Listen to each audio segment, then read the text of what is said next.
Welcome to In Touch with Officer Dawn and Ray the DA. I am your host, Allison Beck. And today on In Touch, Officer Dawn and Ray the DA discussed repeat property offenders and how they are killing Lexington citizens. Thank you for listening, and please join us next week. Proud of her for doing it. I want to talk to you a little bit about something that causes me to have heartburn. Well, yeah, a red rear end. And it has to do with the amount of money the value of property that's being stolen in Fayette County. Last month, October, these no-count thugs that steal money, repeat offenders, stole property from citizens, tax-paying citizens in Fayette County, stole property worth $3.5 million. Last month alone? Last month. Now, so far this year, it's been they've stolen property that's value is over $18 million. And we still got 2 months to go. Now, why does this particularly frost my rear end? And I'll tell you, these property criminals are perceived by our legislature and our judges as not being worthy of being sent to prison. And as a result, they probate these bums. And what are these bums? What do we know about them? We know they're repeat offenders. Property offenders are repeat offenders. And so what do? They commit crime after crime after crime. And the judges probate these bums thanks to our legislature giving these guys a pass and saying we really shouldn't be putting them in prison. So what do? They steal all this money, and the legislature has passed the cost of these crimes away. It's transferred it from the prison budget to the backs of victims.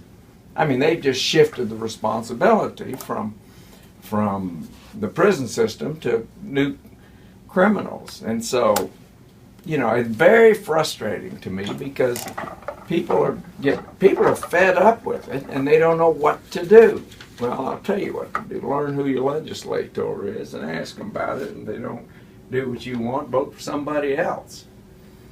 Well, they're doing something about it in Florida. And on your website right now, Florida business leaders, law enforcement, and concerned citizens have joined together to educate other citizens and to demand that their legislature focus on the problems created by the early release of convicted criminals, and to stop the crime wave that they're seeing in Florida that is caused by the early release of violent and repeat offenders. And look at the repeat, okay? Because of course it's very easy to argue against releasing violent offenders. Now, I'll tell you what they've done. They basically held the violent offenders up, and they're telling us, well, look, we're not releasing violent offenders. We're going to hammer them. We're just going to release the non-violent offenders. The issue is most of the non-violent offenders are repeat offenders, and I got to tell you, most violent offenders don't become violent offenders. It's not their first act. What they're discovering is most violent offenders work their way up to rape, robbery, or murder. That's really what happens if you look at the criminal record, and then they get there. So by not incarcerating, that's the part of it that people don't think about too. They're moving budget money around. They're playing with the money, but the reality of it is, the Justice Cabinet or whoever oversees our prison systems or whatever in the state, they got a big chunk of money, and it doesn't really matter to them so much that local law enforcement is having to pay police officers to track down these people they let out again, because it's not on their budget. They're just playing a shell game with the money is what they're doing. Here's the deal. The thing in Florida, it has involved business leaders, citizens, law enforcement, all sorts of groups, and they have demanded that their legislature quit turning these prisoners out of prison early. And they have had some success with that, but it all has to do with demanding that the legislators do what they've been elected to do. Now, let me tell you something. What these legislators seem to forget is that these people out there are taxpayers, and they pay taxes. And what do they pay taxes to do? They pay taxes because they want they want to be safe, and they want to be secure. And what's happening is they're ignoring that. And I'm telling you, people are starting to get hot about it, especially in light of this idea that we got $3.5 million of property stolen last month. Let me tell you something, Officer Don. You mentioned something about violent crime. You always told me, oh, that sounds to me like, don't worry about if it's violent crime, that's doing what we want to do. Well, the problem is that we're doing a good job keeping the violent criminals in. But what we're doing a lousy job doing is keeping repeat offenders from repeat offending. It has finally, where 95% of the crime that occurred in Lexington in October was property crime.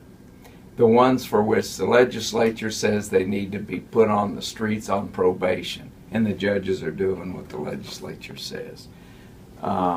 It's pretty offensive to most people these days.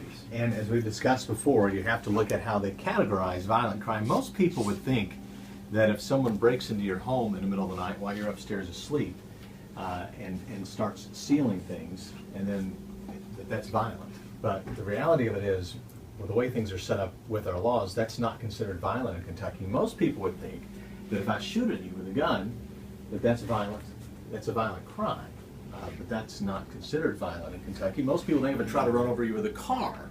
I get mad at you, let's say it's a road rage deal, and I get mad at you, and I try to run over you with a car, and you jump out of the way, and then I try to back over you with a car, and you jump out of the way, and then you drive off. Most people think that person's in trouble. That person tried to kill me. That's attempted murder. They've endangered me. They've endangered the lives of others. That's violent crime. It's not in Kentucky. Those crimes that I just described to you are all considered to be nonviolent. Those are the folks that they're releasing. It's not just the people that write bad checks, who don't go to prison anyway for that, by the way. It's not just the people who get caught with a little pot or even a little cocaine these days. They don't go to prison. Anyway, they don't go to prison. They're not in prison for that.